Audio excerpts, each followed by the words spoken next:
the surgeon won't treat me because I'm too young and the surgery is too life-changing.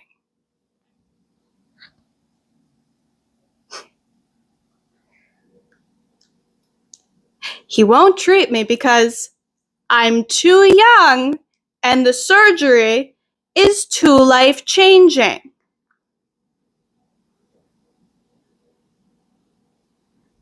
Does that make sense to you? Because it doesn't make sense to me. For those of you that have followed the saga of my life, you will know that I have been waiting to get an ostomy surgery because I have a condition called lower GI dysmotility or slow transit constipation. It's been a whole saga. I have been waiting years to get this surgery because I've been pushing it off as long as possible because I have been trying medication after medication after medication after supplemental whatevers to try and prevent this. And finally, I came to the conclusion I can't live like this any longer. It's causing too many issues in my personal life. It is my constant daily struggle just trying to go to the bathroom. So I made my peace and I did what I was supposed to do. I got a second opinion from another gastroenterologist that had nothing to do with my first one.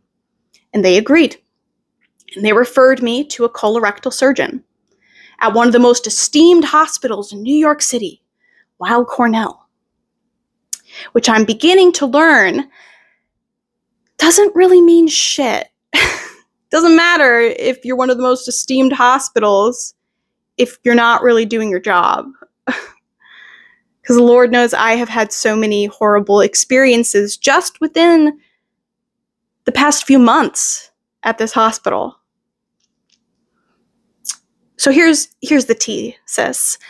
I went to my appointment, finally, with this doctor about a month and a half ago, maybe 2 months, and I saw him. We went over all of the previous testing that I had done, and the doctor was in agreement at that time that I have done everything, that I have been on every medication, and I have done every possible test to rule out anything else besides this dysmotility causing my issue, and that the only thing left is surgery. And I thought, okay. And then he said there was one more test that he wanted to do, and that this test would be helpful to see if there was a chance that we could do a resection, which would mean taking out my colon and attaching the small intestine to my rectum. So I would be able to go to the bathroom, but I would still have to have that portion taken out. And on this test, they found that I had minor, I'm going to emphasize that, minor pelvic floor issues. That there is a portion of my bowel, I forget what the term is for this, but that a portion of my bowel is like going into the wall of my vagina. And yeah, it's typically something that happens for people after childbirth, but also with people with severe constipation. So it wasn't anything surprising. And now this doctor has decided to hone in on this issue, which again is minor, and say that that's the cause of everything and that I just need pelvic floor physical therapy. And again, I'm getting all this information through a middleman, which is so fucking frustrating. They said that he's going to call me back, so I'll update you when that happens. But what she said, he said, which again, there could be a lot lost in translation, but this is what was told to me, was that the resection wouldn't be helpful because the pelvic floor issue would still be there, okay? And that he wouldn't do the ostomy because you're really young and that can cause a lot of issues and permanent life changes. And I said, hold on. See, I had Miss, the lady that was on the phone with me, Miss, I had a test done called a Sitzmark study that showed that I have severe dysmotility.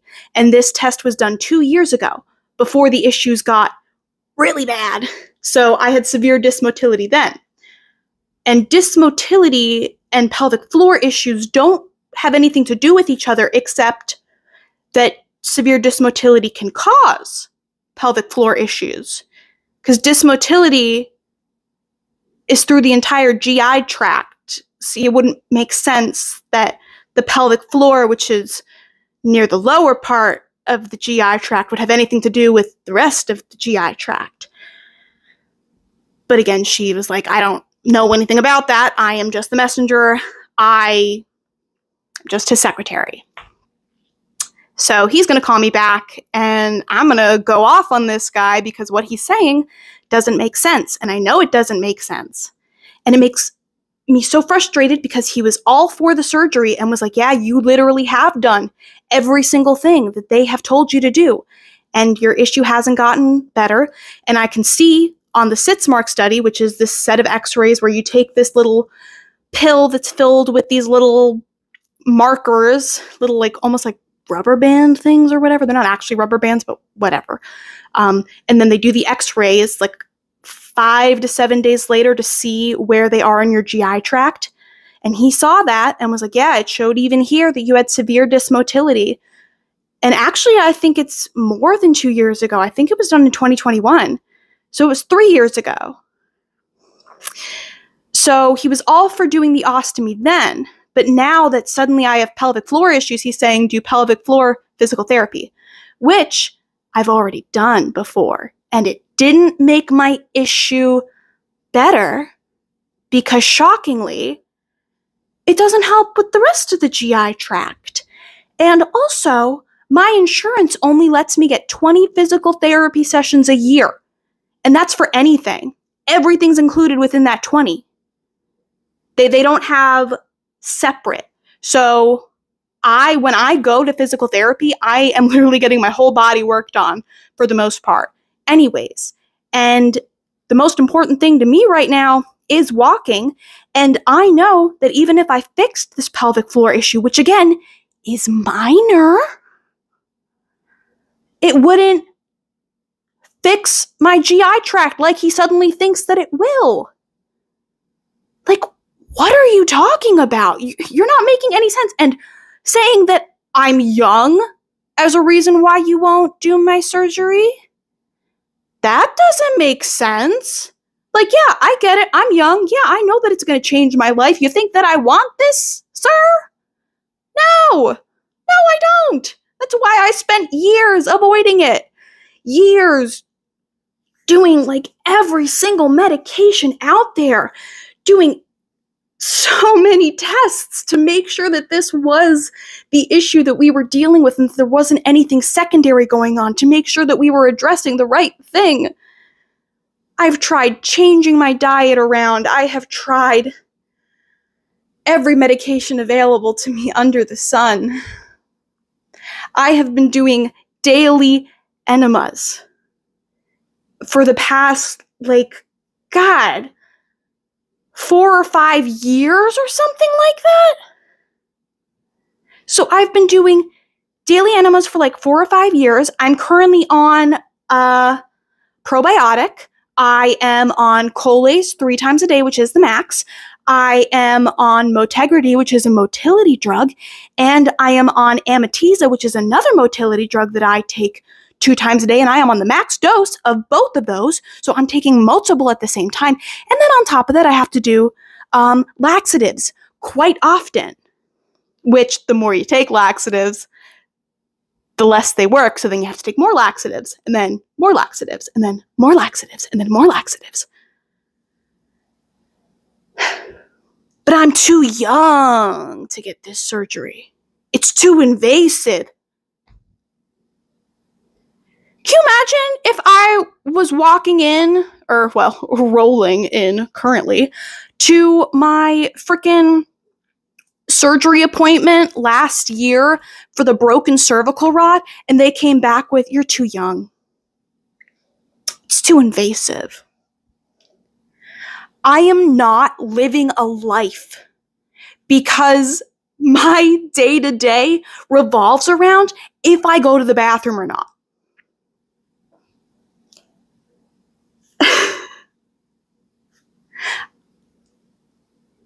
I don't know what it is with doctors, but the majority of them don't seem to care. And that is a very broad statement, and I've been making that statement for a while, and I just keep getting more and more evidence that these doctors don't care.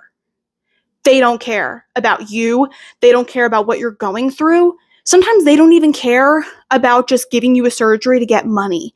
They just don't care. If they just don't like you, they won't help you. The first rule of medicine is do no harm.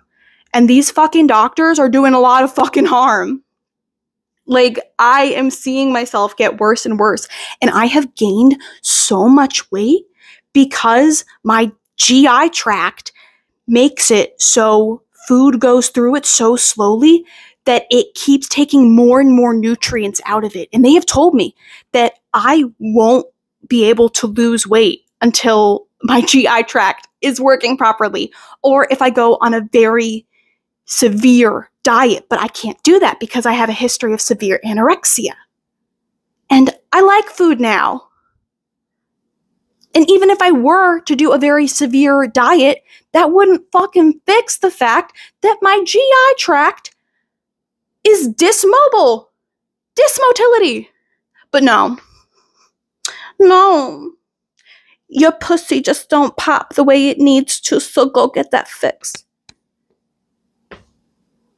It's like these doctors think that I don't know what they're talking about. When you are severely disabled like I am and have a lot of medical issues, you kind of do know what those issues are. You research when you get a diagnosis to make sure that you know what you're talking about when you go to these doctors. And I've been to a lot of doctors, and I've been dealing with this my whole fucking life. I came out the womb constipated. You're saying that I had pelvic floor issues when I was a little baby infant? I mean, it's possible, yeah, but... And the thing, it's literally minor. It is a minor issue, and suddenly that's what you're fixated on when that has nothing to do with GI dysmotility. I know that I keep repeating myself, but I feel like I'm going crazy. Let's ask the audience.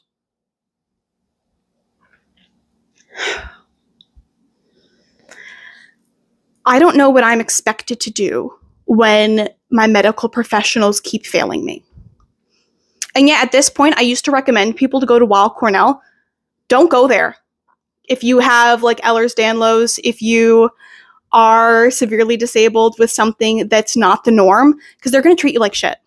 Because that has been my experience, that they have continuously treated me like shit. And even in the beginning, when I went there for my revised decompression, and I went to Jeffrey Greenfield, who was the best surgeon for Ehlers Danlos stuff, when I was having issues after surgery, he just dropped me, and he didn't do follow-up care to make sure that I was fully fused.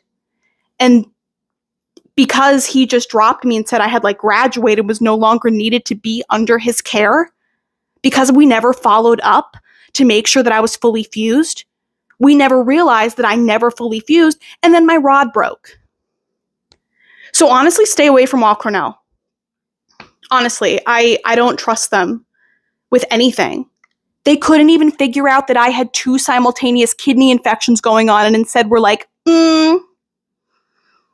functional neurological disorder. You're just anxious. You should see a psychiatrist.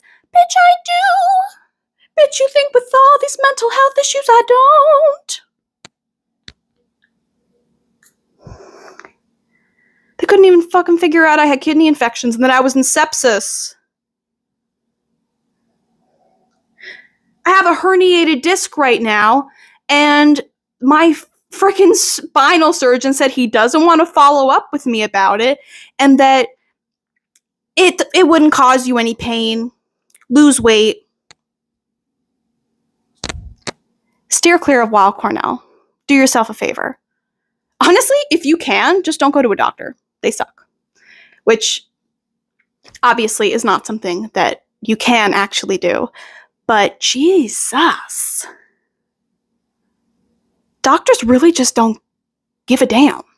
They don't care. I honestly think that there's something in my chart now that says like difficult patient or head case ever since I went in for the what we now know was the infections back in December, because ever since then the quality of care has just I'm very sweaty because of how angry I am. But even still, like, I'm looking back on my experiences at Weill Cornell with a new lens and realizing they were never good. They were never that good. And I always just let it go before, because I'm like, well, they're Weill Cornell. They're the best. They ain't. Girl, they ain't shit. These doctors ain't shit. So yeah. I've already reached out to my New Jersey gastro, who he's been amazing throughout this entire process. He knew back when I started going to him at 17, he's like, one day you're going to need an ostomy. And he was like, you know, as soon as you're sick and tired of doing all of these medications and the bowel prep and all this stuff, as soon as you're ready, you let me know and I'll give you a referral to a colorectal surgeon and we'll get this handled for you. And I kept pushing it off and pushing it off and pushing it off because obviously I didn't want a fucking ostomy bag, and I still don't. So I've already reached out to him and told him the whole saga and been like, hey, please help me. These doctors don't want to help me. Please help me. So, yeah, I've asked for him to advocate on my behalf and basically said, hey, they don't want to treat me and these issues are only getting worse and worse and worse. I need this surgery ASAP. Please get me someone that'll help me.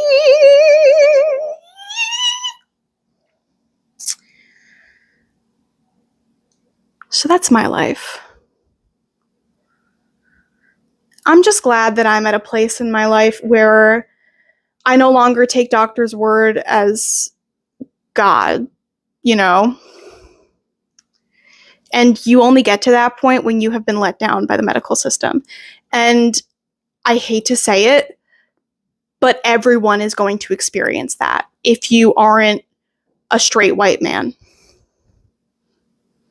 And even if you are a straight white man, you still are probably going to experience that at some point. It's just more likely that if you're born a woman, if you are homosexual or within the spectrum of a different sexuality or gender identity, if you are a person of color, which I obviously am not, but I know that that is even worse, and I know things would be even worse for me if I was and had been, which is horrible.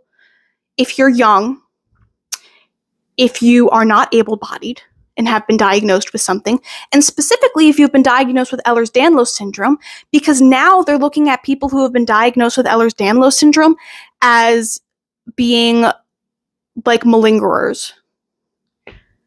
I literally was in a subreddit for ER staff, and they said that one of the warning signs that somebody just wants pain medication or is just crazy is that they have Ehlers Danlos syndrome. Also, if you have any mental illness, you're fucked. You're just fucked. Whether you have one psych admission or 100, you're fucked. So yeah, I'm sorry that I'm not trying to be defeatist. I'm going to deal with this. I'm going to figure it out, and I will update you guys when I do. I'm going to get my literal shit handled, and I'm going to make myself feel better. And I'm going to advocate to feel better because I'm sick and tired of these doctors not giving a damn about me. Because I am now at a point where I do give a damn about me. And I do care about having a better life for myself and feeling better. So I will update you when things are better. Again, don't look at this video and Obviously, it's a bad thing. These are not good things that are happening. But I want you to watch this video and take power from it. Take power back from these damn fucking doctors. You are your best advocate. I cannot tell you enough how many times these doctors have been wrong and tried to blame me for all of the issues that I have experienced. And every fucking time they've been fucking wrong. And it has permanently impacted me. And I am permanently disabled because these doctors have never taken me seriously. And they might not be taking you seriously. Take yourself seriously. If your first opinion doesn't work out, get another opinion. Get another opinion. You pay these doctors. They work for you. Don't let them try and tell you otherwise. And obviously, there are some people that are malingerers, but it is a very small percentage. They try and act like it's every other patient. That is not the case. Trust yourself. Pray for me. Bye. Jesus.